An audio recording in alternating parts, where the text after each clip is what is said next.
Congressman Adam Schiff served on the January 6th committee. He was the lead manager in the first impeachment of Donald Trump, the former chairman of the House Intelligence Committee, also a candidate for Senate in California, and he joins me now. Congressman, first, just your response, how you're thinking about what seems likelihood that a former president of the United States will be indicted by the Manhattan District Attorney. Well, if the grand jury in Manhattan has found probable cause that Donald Trump committed a crime and prosecutors believe they can prove that, he should be indicted. It would be far more dangerous, I think, to the country to essentially immunize presidents and former presidents from harm, saying that it's too controversial or be too divisive. We went through 4 years when he was the president of the United States, in which the Justice Department took the position, which is flawed as a constitutional matter, that you can't prosecute a sitting president. You can prosecute a sitting president, even if you were to defer the trial until after they leave office. But if they're going to take that position, you can't then take the position, well, you also can't prosecute former presidents, because that's immunity. The founders would have never subscribed to that. And what's more, if we've seen anything with Donald Trump, it is that whenever he's not held accountable, it leads to worse and worse forms of abuse of power. So if they have the evidence, they need to go forward, and they need to apply the law equally to everyone.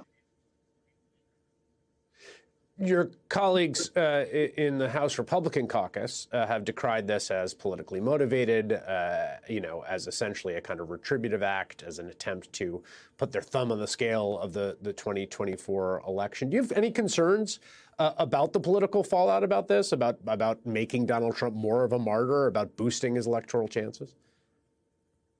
I have a greater concern about letting him off, that is, not holding him accountable for potentially criminal conduct. In an ideal world, the most serious charges would have been brought first, and they would have been brought by the Justice Department. And I have, a lot of concerns about how the Justice Department has moved so slowly on those most serious of charges related to his efforts to overturn the election and the violence on January 6th. Yeah. But I am also concerned not with as much with what's going on in New York as what's going on in the Congress now, with Chairman Jim Jordan on the committee where I sit, essentially acting as defense counsel for Donald Trump, demanding discovery from the Manhattan DA's office, threatening potentially, I think implicitly, the use of subpoenas. So this is a defense counsel that can actually subpoena records from a prosecutor. This is what we've seen before of Jim Jordan, of Kevin McCarthy. That is, they step into the role of criminal defense counsel for Donald Trump. They're doing it again. And that, to me, is the more grave danger of the rule of law, the kind of interference by Congress. Yeah, I saw Jim Jordan's comments today and a few other Republicans. I believe there's a letter I don't know if it's been posted or circulating, but whether they've written it down or not, they seem to intend to use their federal oversight abilities, and obviously they have that as given by the Article 1 of the Constitution, to conduct oversight of the district attorney in New York. And it just seems to me as a little bit of a strange thing to do, just constitutionally speaking. It's not really in their purview. No, it isn't. And you can see they did issue a letter, how just contorted it is. The letter sort of is premised on what federal dollars might be used to help state prosecutors, prosecute crime in their districts.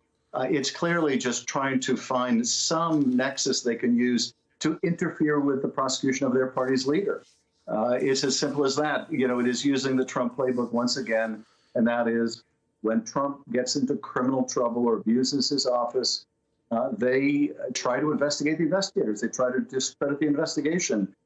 And this is what they're going to do. It's what Donald Trump's going to do. It's the same old playbook. And the cost to the country is real. It is going to be diminished confidence in our institutions and the rule of law. That's part of the autocratic playbook. It's all a witch hunt. It's all a hoax if you're going after their party's leader. Let me follow up on something you just said, because I think it's in line with something that I share and have articulated on this show. In my humble opinion, the greatest sin of Donald Trump, whether it's technically a crime or not, is his attempt to undo the American Republic in the basic mechanisms of self-representation, the peaceful transfer of power, the first violent transfer of power since arguably Fort Sumter.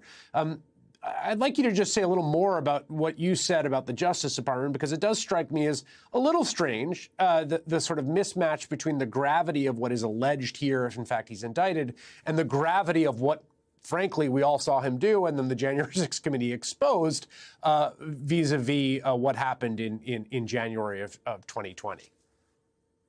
Well, look, violating campaign finance laws, engaging in a conspiracy to do so, something the Justice Department said Michael Cohen had to go to jail for because he was coordinated and directed in a scheme by individual number one, otherwise known as Donald Trump, is serious.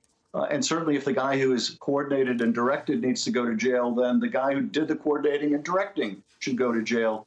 But the far more serious charges in terms of the nation are this effort to overturn the election, the effort to pressure state legislators, the effort to pressure the vice president, the incitement of a violent attack on the Capitol.